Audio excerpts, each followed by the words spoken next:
ኢትዮጵያና ጣሊያን ዲፕሎማሲያዊ ግንኙነታቸውን የጀመሩት እንደ አውሮፓውያን አቆጣጠር በ1889 ነው። የሁለቱ ሀገራት ግንኙነት በተለያዩ ጊዜያት በሚደረጉ ኢኮኖሚያዊና ፖለቲካዊ የትብብር ስምምነቶች እያደገና እየጎለበተ መጥቷል። በተለይም ከቅርብ ዓመታት ወዲህ የሁለቱ ሀገራት ግንኙነት በኢኮኖሚያዊ ፖለቲካና የልማት ዘርፎች ላይ ያላቸው ዲፕሎማሲያዊ አጋርነት ትልቅ ለውጥ የታየበት ነው።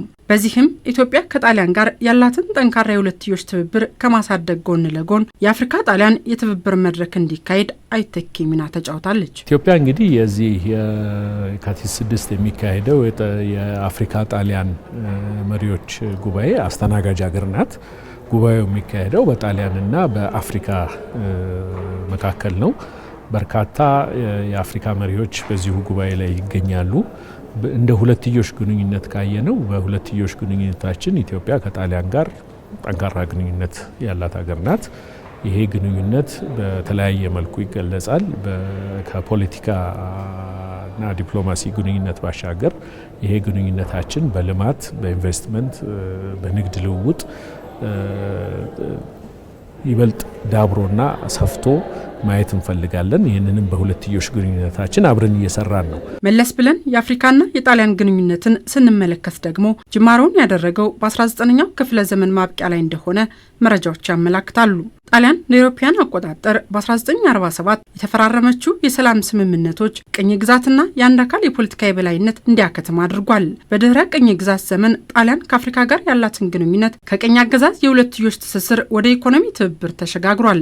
ወቅቱ አፍሪካውያን ሉዓላዊነታቸውን የበለጠ ያረጋገጡበትና ጣሊያን ከአፍሪካ ጋር በአዲስ መልክ አጋርነቷን ያደሰችበት ነበር። እንደ አውሮፓውያን አቆጣጠር ከ1990ዎቹ መግቢያ አንስቶ የአፍሪካና ጣሊያን ስትራቴጂክ አጋርነት እያበበ የመጣበት ጊዜ እንደነበር ይወሳል። በመዲናችን ከቀናት በኋላ የሚደረገው የአፍሪካ ጣሊያን የትብብር መድረክ ጣሊያን ከአፍሪካ ጋር በተለያዩ የልማት ዘርፎች የምትመክርበት ሆኖ እናገኘዋለን። ጣሊያን ከአፍሪካ ጋር ባላት ኢንጌጅመንትም ከአፍሪካ ጋር በተለያዩ የልማት መስኮች ትብብሩን ማስፋት ትፈልጋለች። ይህንንም ትብብር ማስፋት በሚቻልበት መንገድ ላይ ማቴዮ ፕላን የሚባል ቀርጻ ከአፍሪካ ሀገራት ጋር ግንኙነት እያደረገች ነው። ስለዚህ የመጪው ጉባኤም በመሪዎች ደረጃ በዚሁ የልማት ግንኙነት ዙሪያ ውይይት የሚካሄድበት ነው የሚሆነው። ከጊዜ ወደ ጊዜ የሚደረገው የአፍሪካ ጣሊያን ትብብር በአፍሪካ ከቀደሙ የተሻለ ማህበራዊና ምጣኔ ሀብታዊ እምርታ የታየበት ሆኖ እናገኘዋለን። በዋናነትም የዘንድሮው መድረክ በንግድ፣ በቴክኖሎጂ ሽግግር፣ በኢንቨስትመንትና ሌሎችም ትልቅ ፋይዳ የሚኖረው መሆኑን ነው አምባሳደር ነቢያት ጌታቸው የሚያነሱት። አፍሪካ ሀገራት ከተለያዩ ከአህጉር ውጭ ካሉ ሀገራት ጋር በሚያደርጉት ግንኙነት ማዕከል የሚሆነው ልማታቸውን የሚያራምድ ልማታቸው ላይ የሚጨምሩ እንቅስቃሴዎች ማድረግ ነው። በተለይም የንግድ ልውውጥ እንዲሰፋ፣ ኢንቨስትመንት እንዲሰፋ፣ የቴክኖሎጂ ሽግግር እንዲዳብር፣ በአፍሪካ ውስጥ ያለውን ሰፊ የተፈጥሮ ሀብትና የሰው ሀብት እዚሁ አፍሪካ ውስጥ ለልማት መዋል በሚቻልበት ጉዳዮች ላይ ከተለያዩ ሀገራት ጋር ግንኙነት ያደርጋሉ። ከጣሊያን ጋር የሚኖረው ግንኙነት እነኚህን ነገሮች ማዕከል ያደረጉ ነው የሚሆነው። እንዲህ ያሉ ትላልቅ ጉባኤዎች በኢትዮጵያ ሲከናወኑ የሀገርን ገጽታ ከመገንባታቸው ባለፈ ምቹ የኮንፈረንስ ቱሪዝም ሀገር መሆኗንም የሚያረጋግጡ ናቸው። እንግዲህ ኢትዮጵያ በተለይ ከቅርብ ጊዜ ወዲህ የተለያዩ በርካታ ዓለም አቀፍ ጉባኤዎችን እያስተናገደች ትገኛለች።